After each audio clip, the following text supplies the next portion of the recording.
শুভ সকাল বন্ধুরা, মিমি ঘোষ ক্রিয়েশনের আবার একটা নতুন ভিডিওতে তোমাদের সাথে দেখা। আশা করি সবাই ভালো আছো, আমরাও ভালো আছি। তো দেখো, ভালো তো থাকতেই হবে তাই না? আজকে যে আমাদের বাড়িতে মা লক্ষ্মীর আগমন হচ্ছে, তাই সকাল সকাল উঠে পড়েছি। এখানে মা আর আমি ঘরের ভেতরের সব বাসনপত্র বের করছিলাম, দিয়ে রোদটা বেরোতে একটু এসে দাঁড়িয়েছি। আর এদিকে দেখো, বর জেঠিমা, মেজ জেঠিমা, পিসিমণি সবাই দিনের বেলার তরকারি, একবারে রাতের তরকারি সব কেটে রাখছে। আর এদিকে দেখো, গাছগুলো পুরো ফুলে ভরে উঠেছে। মা লক্ষ্মীকে দেবে বলে মা 2-3 দিন ধরে কোনো ফুলই তোলেনি। অন্য ফুলে পুজো হচ্ছিল, এই ফুলগুলো সব রাখা আছে। তো চলো, আজকের ভিডিওটা এখান থেকেই শুরু করছি। আশা করি তোমাদের সবার খুব খুব খুব ভালো লাগবে। এদিকে দেখো, আমি আদা বাটা শুরু করে দিয়েছি, আর একবারে একটা হাঁড়ি করে দুধ চা করে রাখছি। এটাতে সুবিধা, মানে যে যখন চা চাইবে তাকে দেওয়া যাবে। আর এদিকে ঘুগনির মোটরটা আমি সিটি দিয়ে এসেছিলাম। দেখো, ঘুগনিও রেডি। এদিকে মুড়ি কিনে আনা হয়েছে, এখান থেকেই মুড়ি দেওয়া হবে। আর ঘুগনিটা হয়ে যেতে এদিকে ডাল চাপানো হয়েছে। আজকে দুপুরে রান্না হবে একটা শাকের তরকারি, ডাল আর মাছের ঝাল আর চাটনি। আর মাছটা যে হবে সেটা হচ্ছে পেঁয়াজ রসুন ছাড়া, শুধু আদা দিয়ে। এদিকে মাইকও চলে এসেছে। আর ঘুগনি আমি এটা থেকে দিতে সুবিধা হওয়ার জন্য একটা বালতিতে তুলবো বলে ভাবছি। দিয়ে মা বললো বালতিতে তুলতে হবে না, একটা গামলা দিয়েছে, ওই গামলাটাতেই তোলা হবে। আর এদিকে এই যে মাইক বেজেও গেছে। তো ওই দিকেতে রান্নার সমস্ত কিছু সরঞ্জাম হচ্ছে। আমি একে একে সবাই আসছে বলে এখন ঘরেতেই আছি। আর ওকে বললাম, আমি তো ঘর থেকে যেতে পারছি না, তাই তুমি একটু বাইরেটা আমায় ভিডিও করে দিও। ও এদিকে ভিডিও করে দিচ্ছে। এদিকে দেখো, এই যে মাছ বাছা হয়ে গেছে আর রান্নাও বসে গেছে এদিকেতে। তো আমি, ও, মা, বাবা চারজনই কিছু খাবো না। মা বাবা পুজোয় বসবে, কিন্তু আমরা দুজনে উপোস থাকি। আর এদিকে যে দাদু জেঠু ওরা আর ঘরেতে মুড়ি খেতে যায়নি, রান্নার এখান থেকে সরে গিয়ে ওই জন্য বাড়িতে গিয়েছিল। আর পাতায় করে খাবার নিয়ে এসে তো এখানে খাওয়া সম্ভব নয়, ওই জন্য আমি থালাতেই দিয়ে দিয়েছি। আর এদিকে দেখো, এই যে লাইটের কাজ সমস্ত আজকেই শুরু হয়েছে, আজকেই লাইটের কাজ করছে। তো এই লাইটের কাজটা সন্ধ্যা হয়ে গেলে আরও ভালো করে তোমাদের সাথে শেয়ার করব।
তো ব্যান্ডও চলে এসেছে। এদিকে ঠাকুর মন্দিরটা, যেখানটা করে মা লক্ষ্মী বসবেন, তার পেছনটাও একটু ফুল দিয়ে, মানে প্লাস্টিকের ফুল, কাঁচা ফুল সব দিয়েই সাজানো হবে।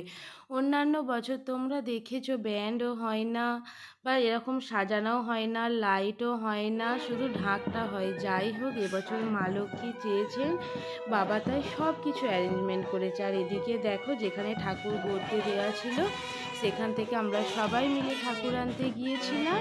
তো এই যে ঝাড়া, শাঁখ, ধূপ সব কিছু নিয়ে আমরা ঠাকুর নিয়ে চলে এসেছি। বাবাও ওই দূরেতে দাঁড়িয়েছিল, বাবাও আসছে। তো সবাই মিলে এরপর মা লক্ষ্মীকে নিয়ে বাড়িতে ঢুকবো। তো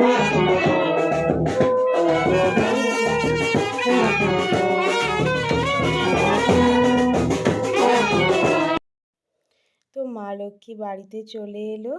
যাই হোক, ঠাকুরের কাছে এই প্রার্থনাই করি, মা যেন সারা বছর সবার শরীর খুব সুস্থ রাখে, সবাইকে যেন ভালো রাখে। তো এখানেতে রাতের রান্না বসানো হয়ে গেছে। যেহেতু আমরা ঠাকুর আনতে গিয়েছিলাম, তাই দুপুরের খাওয়া দাওয়ার ভিডিওটুকু করতে পারিনি। এদিকে রাতের মেনু হবে লুচি, কুমড়োর তরকারি, ছোলার ডাল, ফুলকপি দিয়ে পনির দিয়ে তরকারি, চাটনি, বোঁদে, মিষ্টি, দই। আর এই যে ঠাকুরের যে নিচে পাটাটা আছে না, ওটা রঙিন কাগজ দিয়ে কাকু চিটিয়ে দিচ্ছে।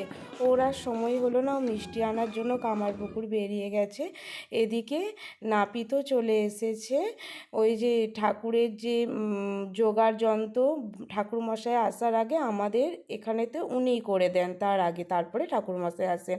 ওই যে বেলপাতার মালা, আমসখা গাঁথা, দূর্বা ঘাসের মালা, যেগুলো ওই মায়ের গলায় থাকে সেগুলো, তারপরে বাকি সমস্ত কিছু টুকটাক করে এক জায়গায় করে রাখেন। ঠাকুরমশাই এসে বাকিটা সাজিয়ে নেন।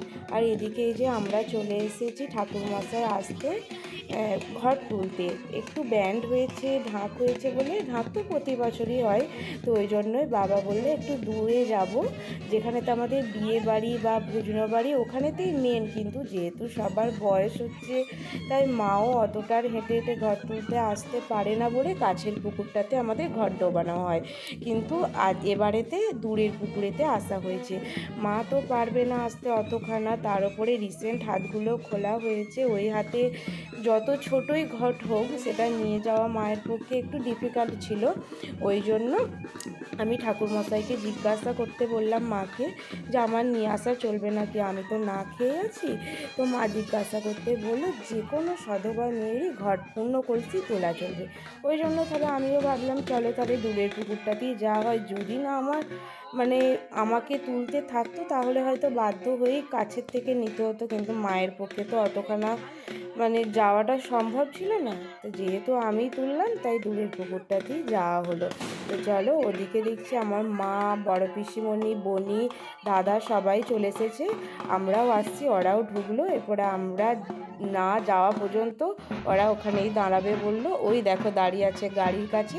আমরা ওই ঘর নিয়ে বাড়ির কাছে চলে এসেছি।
কোন দাদা ভাই? ছোট দাদা। আমি তো লাফাবো এর মাঝখানে, আমাকে ইচ্ছা করেছে অনেক।